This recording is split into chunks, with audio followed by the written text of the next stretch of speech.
Hello everyone and welcome to this video about top 5 tips to go quicker or at least get up to speed in any racing game. It doesn't matter whether it's Gran Turismo, Assetto Corsa, iRacing or any other game that you might play, racing game that is. It could be the most arcadey game in the world or it could be the most realistic simulator in the world.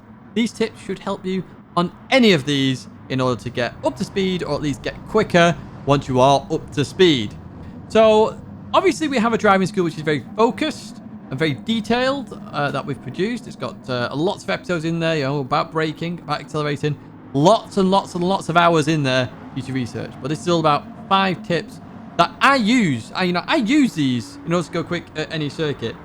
You have seen literally me buy the circuit Sebring, having never ever driven Sebring, and now 3 days later I was in P2 along with my teammates after a 12-hour race there. You know, and this is using these tips, okay, that I'm about to give you. So let's jump into these tips then, and then we can go through it a little bit more in depth. So first of all, pick one car, and I would argue, preferably, I would recommend pick a front-engined rear-wheel drive car if you're talking about GT3. Obviously, if there's four-wheel drive cars there, they're even more stable, so they're even a more go-to car. But generally speaking, I would go front-engined rear-wheel drive. Why do I do that? Well, front-engined rear-wheel drive cars are more stable, especially if you're at a new circuit. You don't know the bumps of the circuit. You don't know whether they've got sausage curbs there that are going to absolutely destroy your car. You know, sometimes in an FR car, you hit a sausage, the front end flies up and comes straight back down because the bulk of the weight is in the engine. It's over the front wheels. It comes straight back down. In an MR car, a mid-engined rear-wheel drive car, the engine's in the middle or towards the rear of the car in some situations with a 911, for example. When you hit the sausage front on, the front end goes flying up and it doesn't have a lot of weight to come back down. So it stays up in the air longer and therefore it can create more instabilities when it lands because you start overturning the car because suddenly the front wheels aren't doing anything for longer. It's just more unstable. So I would always recommend going towards an FR car. But make sure you pick one, you keep with it, and you just use this in order to practice. Because practice makes perfect in general. But as I say, just pick one car. I did this with Assetto Corsa. You've seen me use the Bentley a lot. And I feel like I am getting up to speed there. Now, I'm going to go to my second tip here, which is pick one track. Now, as you've seen on Assetto Corsa, for example, I am very good at Zolder for reasons unknown to science. I'm also good at Silverstone, but that's my experience from Gran Turismo 6. I do cross games in terms of what I do in these, and I can be quick at track quite quickly if I already know it. To pick one track. Now, obviously, when I go to Zolder every time now, I know it inside out with the Bentley, so I can jump on it very quickly and do very well, as you may have seen with the Savagery video where we do a last to first challenge. Even so, you know, just pick one track. Once you've learned that track, you can be happy. You can then go to the next track and then the next track. There are still tracks in Assetto Corsa I do not know. Okay, I have to learn the Hungaroring for a couple of weeks' time. I don't know that circuit. I'm going to be absolutely rubbish at it. But guess what? These tips I'm giving you right now are what I'm going to use for that. So pick one track, one car. I already know the car. It'll be a Bentley. I'll be going to the Hungaroring. This is what I'm going to do. Let's jump to the next tip then, which is focus on one corner or one sector. Now, one of the biggest things that I find constantly when people ask how to go faster or, you know, what do you do, Tidge, is that they focus on the overall lap.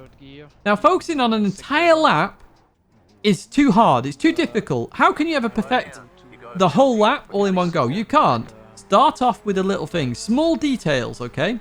So pick out one corner or one sector. Now, generally speaking, what I do is I pick out the first sector.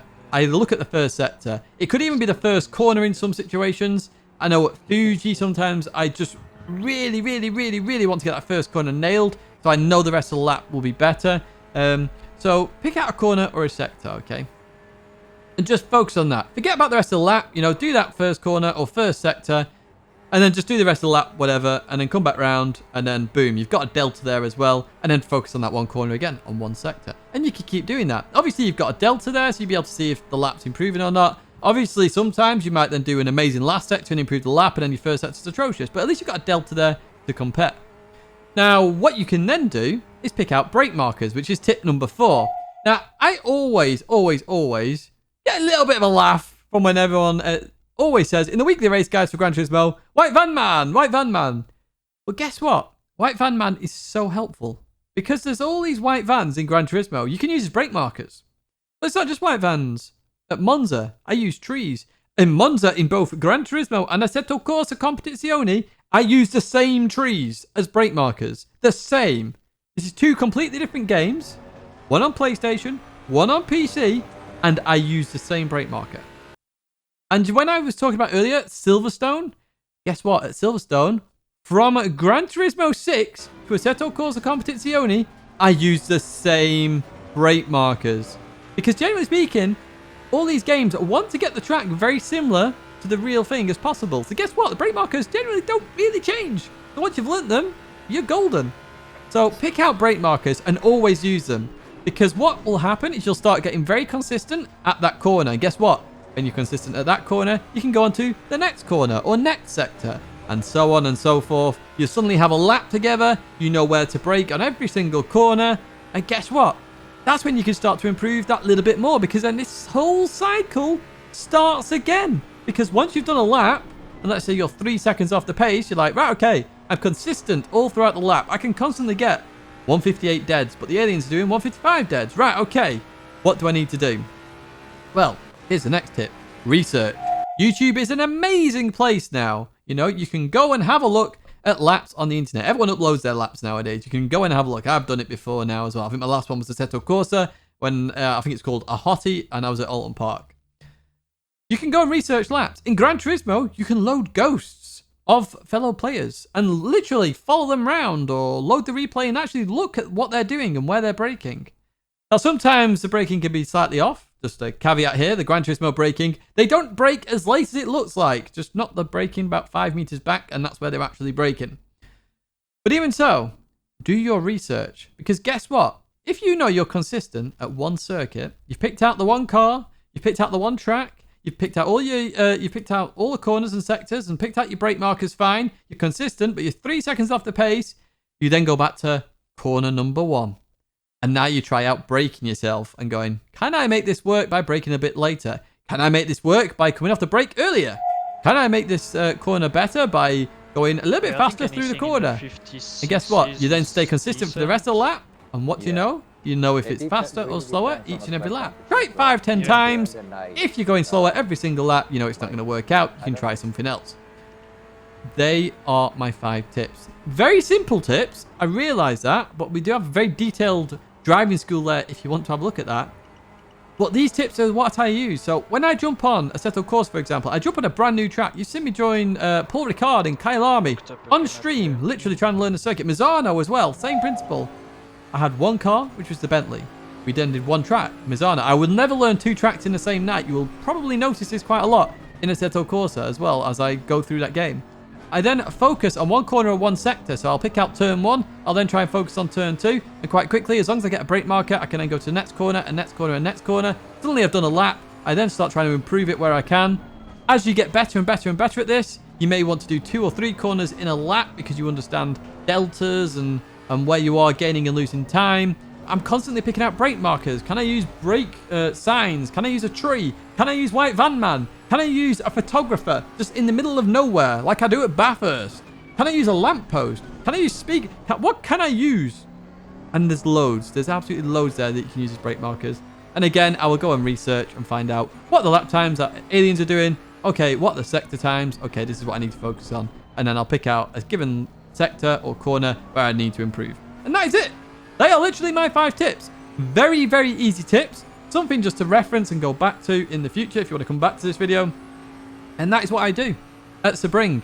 We use, iRacing in Sebring. I have one car, which the team uses, which is the Corvette. It's not FR, but, it's very stable. Guess what? It was one track. It was Sebring, so I just focused on Sebring. I focus on each and every corner as I go through the lap, and I start to improve. I then start to ask my teammates, what are your sector times? I then start to learn that. And then I've also then, at that point, picked out brake markers as I learn the track and focus on the corners. And then I research further and further and further, and I get up to speed where I can. And that is it, as I say. 5 tips to go quick or quicker, or at least get used to a circuit, or physics, or whatever it might be, in a racing game. And that's going to be it for me, folks. I do hope you enjoyed this video. and the lovely new microphone. Hopefully it's crisp and sharp. If it's not, do let me know and I'll look to try and improve it again and again and again until we are perfect with our audio quality. I know a couple of you have been asking for that, and here it is. As I say, that's going to be it for me now, folks. Thanks, as always, for watching this video. My logo's there if you want to subscribe. Do like it if you liked it, and I'll see you in another video live stream very soon.